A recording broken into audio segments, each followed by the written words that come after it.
If you've ever been improvising on bass and find yourself being really predictable and just hacking away at the roots of the chords the whole time, then I want to show you a new way of approaching improvising that will open up your creativity, get you out of this rut, and make your playing fun and exciting again.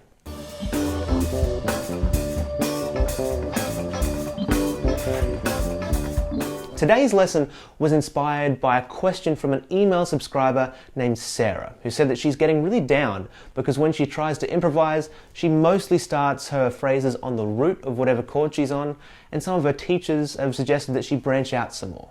This is actually a fairly common problem for bass players. All day long we're riding the root, playing the chords, outlining the ones of everything. It's hardly surprising that when you ask a bass player to improvise, they really gravitate towards the root.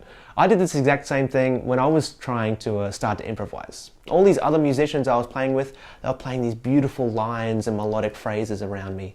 But when it came time for me to stretch out, all I could manage was more roots, what I was doing the whole song. It was really disheartening for me for a while there. Always going for the root, it can make you sound boring and repetitive. But I know that you're not either one of those things at all, and there is a solution to this problem. To fix it, all you have to do is make the decision to play something other than the root over every chord, and then be super methodical, super systematic about executing this other idea. I've got a practice track right here. The progression is just D minor, G7, C major, and A7. Yeah, so let's bring it up and play a bass line through it a couple of times, get a feel for the chords, and then start some improvising. So, all right, here we go. D minor first, go into a G7, C major here, then A7. Let's just play a little bit.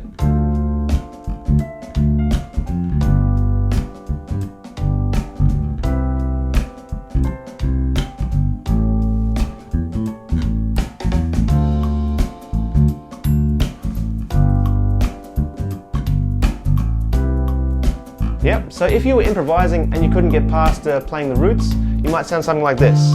Root there. Root. Root. Root. Root again. Root. Root. Root. Yeah? Do you see what I mean about always landing on the root? There's nothing inherently wrong with it, but if you do that more than 2 or 3 times, people will just stop listening because you're not giving them anything to work with. It does get boring and it does get predictable. So now, let's do what we said earlier. Pick something other than the root to play over every chord and go through it very methodically. For this video, let's play the third of every chord. It's really easy. It's a really easy one to get started, and it's really melodic. So over our first chord, our D minor 7, our third is an F. Yeah, so anytime we get this D minor 7 chord, we're going to start our bar on this F right here.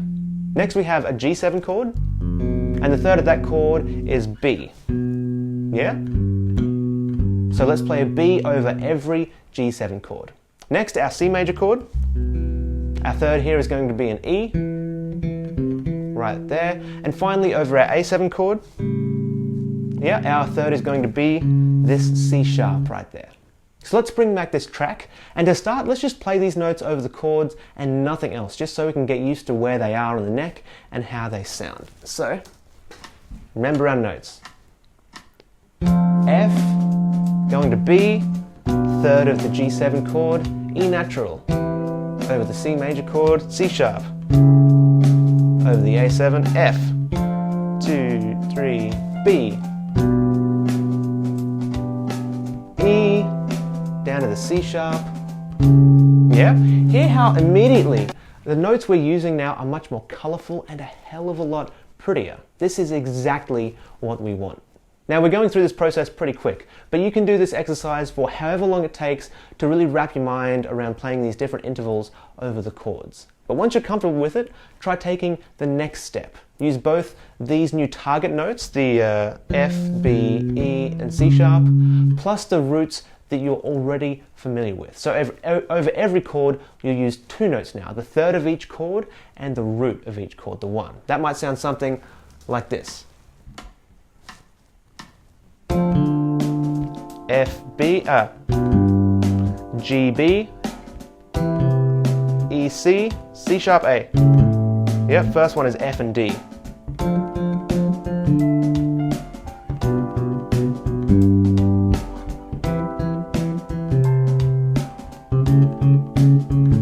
Yeah? Makes sense, right?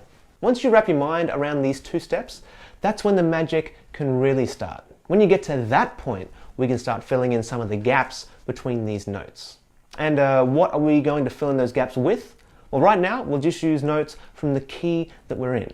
For this practice track, we're in the key of C major, right? So for us, when we go to play around these new target notes, that's what we'll use, the notes of the C major scale. If we're up here, it'll be these notes. C major down there. Go up higher if you want. That's our C, that's our C, C major scale, all over the bass, yeah?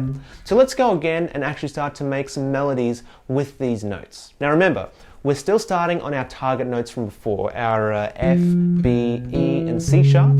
It's just that now we'll extend beyond using just those notes, and we'll use notes from the key as well. So that might sound something like this. Third. Third there.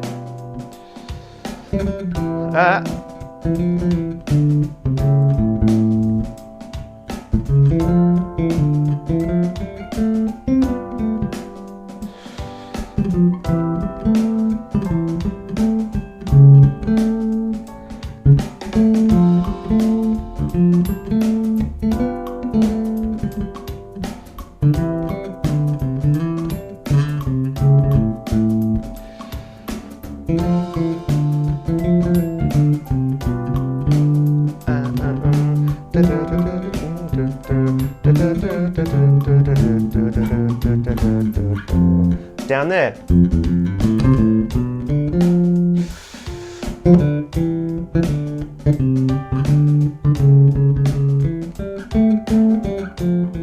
Yeah? We're still hitting the third of each chord every time the chord changes. We're still starting every phrase on the third of every chord. We're just filling in the space between those notes now. We're just connecting those target tones. If you need help knowing exactly what to play, the actual scales and everything for each chord, then definitely check out my ultimate guide to the modes for bass. It'll help you know exactly what to play in nearly all kinds of situations, and it'll definitely be helpful for you if you want to break out of only playing the roots. The modes will give you a ton of options that you may never have even considered before. Yeah, so the guide comes with 2 videos plus a 16-page PDF, and to get it, just click the link in the description, sign up on that page, I'll send it straight to you. Oh, and by the way, it's totally free as well. Now we've just focused on starting our phrases on the third of each chord, but you can actually repeat this whole process for other intervals as well. Another good one to start, is the 5th of every chord, maybe even the 7th of every chord. And if you're getting really adventurous, you can even try starting on the 9th or the 2nd note of every chord. Yeah, the further you go up the chord, the trickier it gets, but it's definitely possible to make all of those work. You can also follow this progression with whatever chord progression you're playing over. It doesn't have to be this one specifically.